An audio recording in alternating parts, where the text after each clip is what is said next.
Hi, I'm Mac McCarthy, and I help people with their breakups. Let me know if you like it. I'm going to do some more stuff like this. If you are going through a breakup right now, go ahead and visit writemac.com, WRITEMAC.com. Send your story, and I can give you my take on that. Otherwise, have a good one. I want my ex back.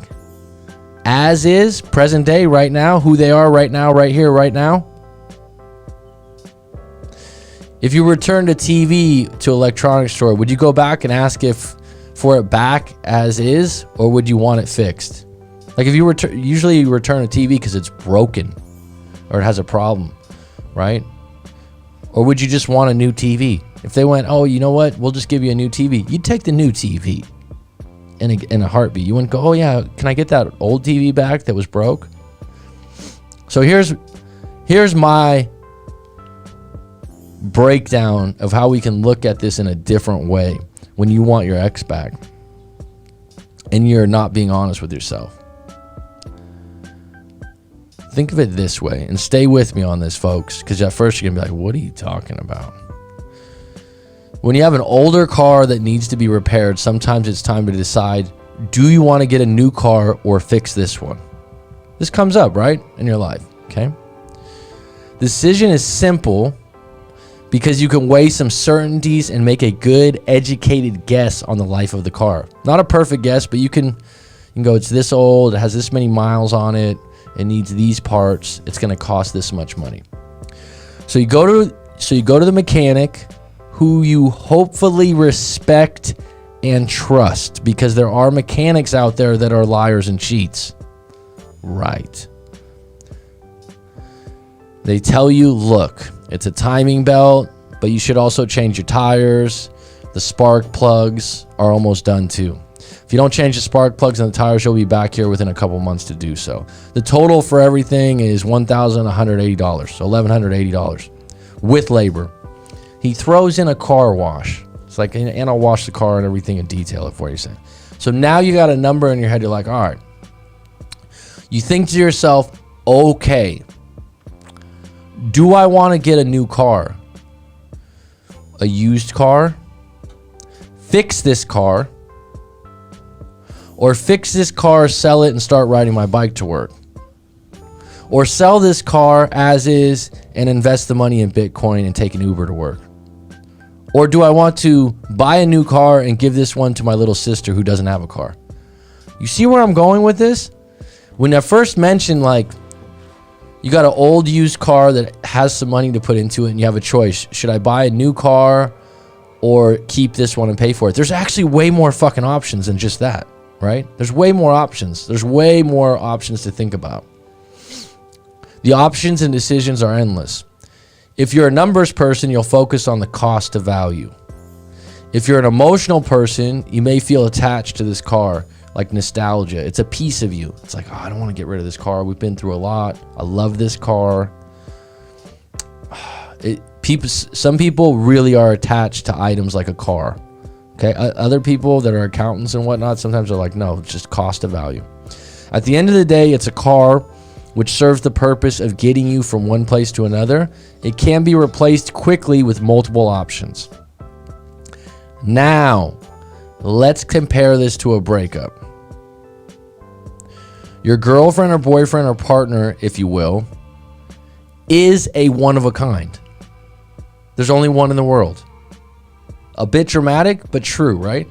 Human beings are not cars. They weren't built in a factory and there's 100,000 Honda Civics in the same color and the same year with the same parts. It's a one of a kind. There are no other humans, unless they have an identical twin, which are out there. That would be the exception.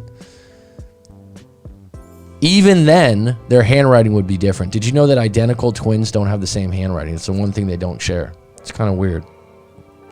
Yeah, that's true. Yeah, I don't know why, but so like identical twins can look the same, they can talk the same, they can act the same, but they do have something different. Yep.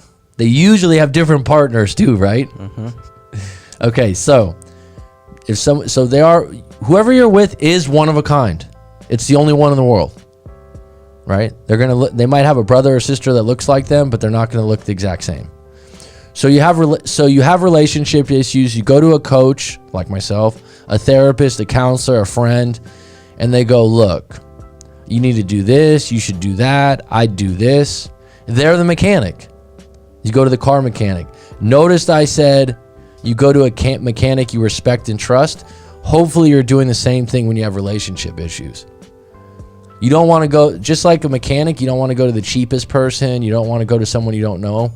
You want to go to someone you respect and trust for relationship issues. Same thing. So when they give you advice. In this case, money won't buy love.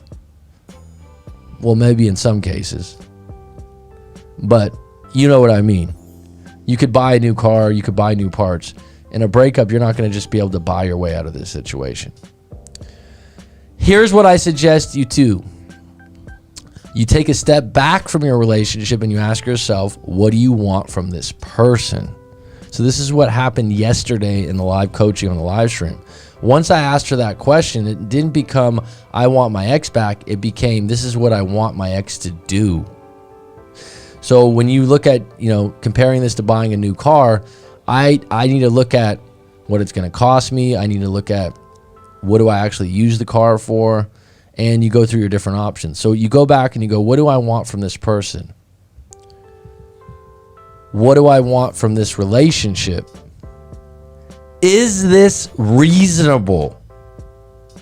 So yesterday the woman asked, I want him to admit that he cheated and come clean, and I want him to go back to school. I don't know if asking someone to go back to school when they don't like school is reasonable. I don't find that reasonable. I find that's a misunderstanding that you value school, and somehow because you value it, you think he should too. Because there's plenty of successful people that don't go to school. And this is a teacher talking. I value school. I went to university. I have a degree. I don't think everyone else has to do it. Next question. Do I believe it's possible? So let me go back through these. What do I want from this person? What do I want from this relationship? Is this reasonable? Do I believe it's possible? If not, am I better off getting a new car or getting a new partner? But here's the catch. This is where the comparison changes.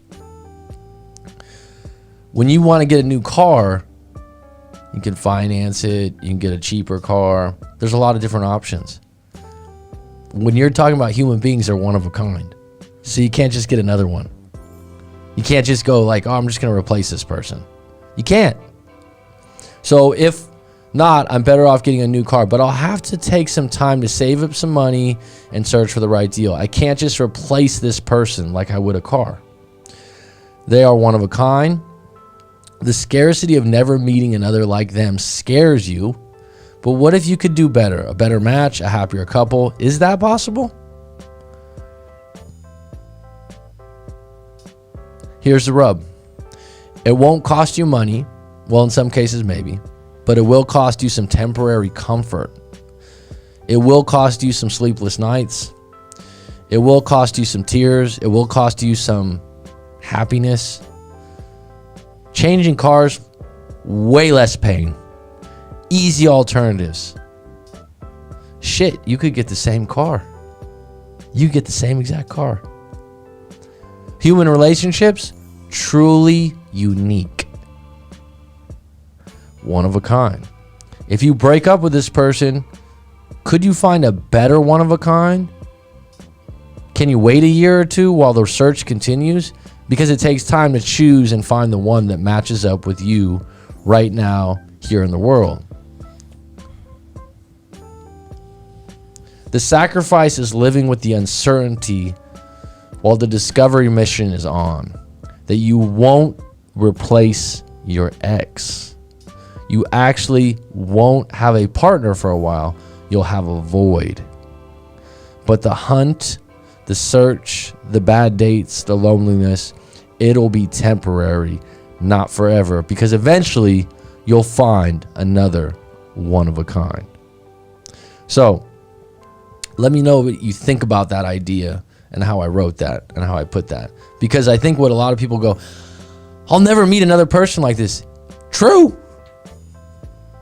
When you really think about it, Everyone you come across in life is a one of a fucking kind. You could say, oh man, this person's just like my brother. This person is just like my last teacher. No, they're not just like them. They might be similar, but they're not going to be the same.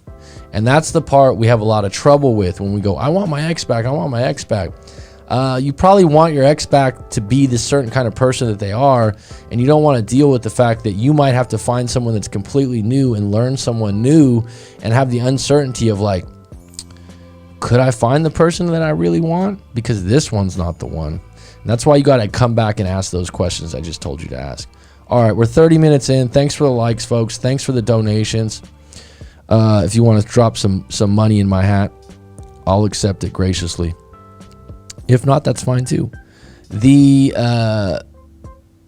idea of this post, though, I think you get the idea. I've never thought of it before, like, because a lot of people go, "Oh, I met the one," because it's only one of you, right? Like I said, maybe the identical twin might be the closest thing.